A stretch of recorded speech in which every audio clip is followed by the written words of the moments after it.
Continúa el conflicto en Conaprole tras el anuncio del cierre definitivo de la planta de Rivera. La información ahora la aporta Rosario Lema. Buen mediodía, Ro, ¿cómo estás?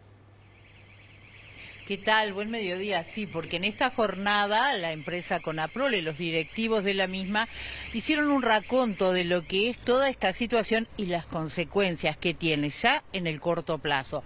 En primera instancia, el presidente Alejandro Fernández, anunció, va a haber faltante de productos lácteos lácteos y sus derivados de la empresa Conaprole, máxime considerando que el sindicato está en esta jornada de paro hasta la medianoche, pero además viene la semana de carnaval, los 2 días feriados de carnaval. Todo esto trae consigo que se produzcan estos faltantes, como dice él. Por lo tanto, advierte a la población y pedía las disculpas del caso por esta situación. A su vez, remarcaron las autoridades de la cooperativa láctea, no hay marcha atrás. La planta de distribución de Conaprole, la ex planta 14 de Rivera, va a cerrar, no da pérdidas, eso ya se había anunciado.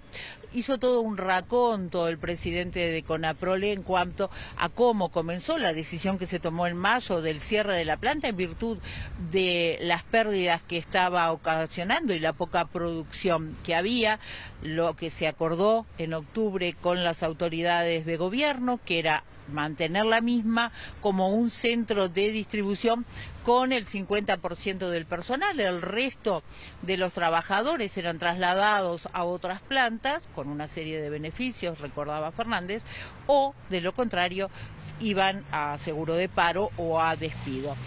Esta situación, dijo, se agudizó ahora en diciembre. Se presentaron por parte del Ministerio de Trabajo 4 propuestas que fueron aceptadas por la empresa, no así por el sindicato. Pero si les parece, vamos a escuchar y a ver lo que nos decía el presidente en torno a esta situación que se está dando. Conaprole ha tenido voluntad de diálogo. Fíjense que son casi 10 meses de medidas por un cierre de una planta que había perdido un 40% de su venta. En comparación con lo que uno ve día a día, lamentablemente creo que hay una conducta bien distinta. Lamentablemente no terminamos esta historia como hubiéramos querido y esto fue un perder-perder para las dos partes porque hemos parado de tener dificultades.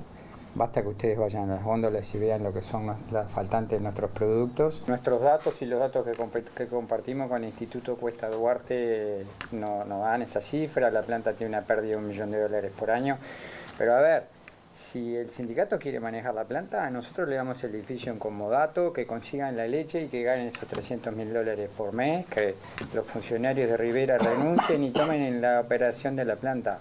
Nosotros no la podemos hacer ganar $300.000 por mes, en nuestro manejo pierde $1 millón al año. Durante la pandemia, Rivera y el norte del Uruguay fue abastecido directamente desde Montevideo. O sea que la práctica para el abastecimiento de la zona está totalmente probada y de hecho genera ahorros significativos. Mantener este centro de distribución abierto durante este periodo de tiempo generó un sobrecosto de $600.000. Venimos de China, de ver lo que es la competitividad, acompañando a la delegación del país, viendo cómo puede el Uruguay insertarse en el mundo y en China en particular. Y les aclaro que perdimos un cliente en China que le habíamos vendido un contenedor de manteca 7 gramos por mes, porque por medidas sindicales no le pudimos cumplir. Ahí teníamos entonces parte de lo que eran las palabras, las expresiones del presidente de Conaprole, quien por otra parte recordaba que los trabajadores que estaban trabajando en el centro de distribución de Rivera, tienen plazo hasta hoy para, acogerse al despido o elegir otra planta para trasladarse y continuar trabajando.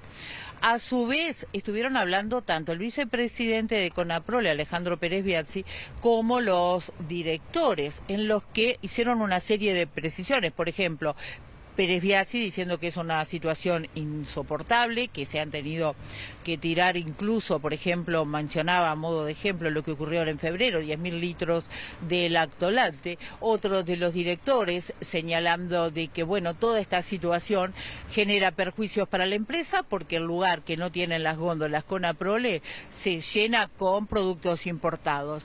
Y por otro lado, también advirtiendo que pasada la semana de carnaval se va a estar reuniendo la asamblea de los 29, la asamblea de los 29 se refiere a los productores, que van a estar definiendo, bueno, respaldar la medida de la empresa en torno al cierre definitivo de la planta 14, pero además analizando lo que es el futuro de la cooperativa láctea. Pero vamos a escuchar, comenzamos escuchando al vicepresidente Pérez Biassi en torno a esta situación.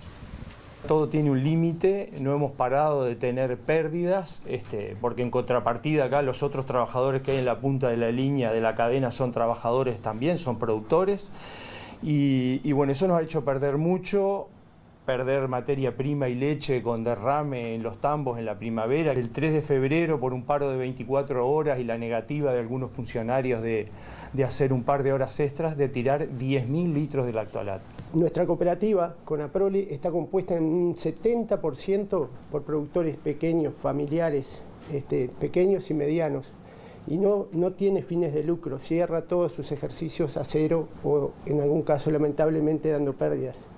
En este enero pasado tuvimos que bajar el precio a los productores en un 6%. Eso es un golpe terrible a los productores y siguen cobrando, todos los productores siguen cobrando el mismo precio de leche hace 3, 4 años, después de haber pasado 2 o 3 años realmente muy complejos desde el punto de vista climático y de precios internacionales. Tenemos la necesidad de ser competitivos, tenemos la necesidad en el mercado local y en el mercado internacional, y bueno, para eso precisamos poder vender acá y en el mundo. La semana después de Carnaval vamos a estar haciendo una asamblea de los 29, que es en definitiva el respaldo de los productores a la toma de estas medidas, anunciándolo y evaluando un poco lo decidido, pero fundamentalmente evaluando el futuro de la cooperativa, ¿no?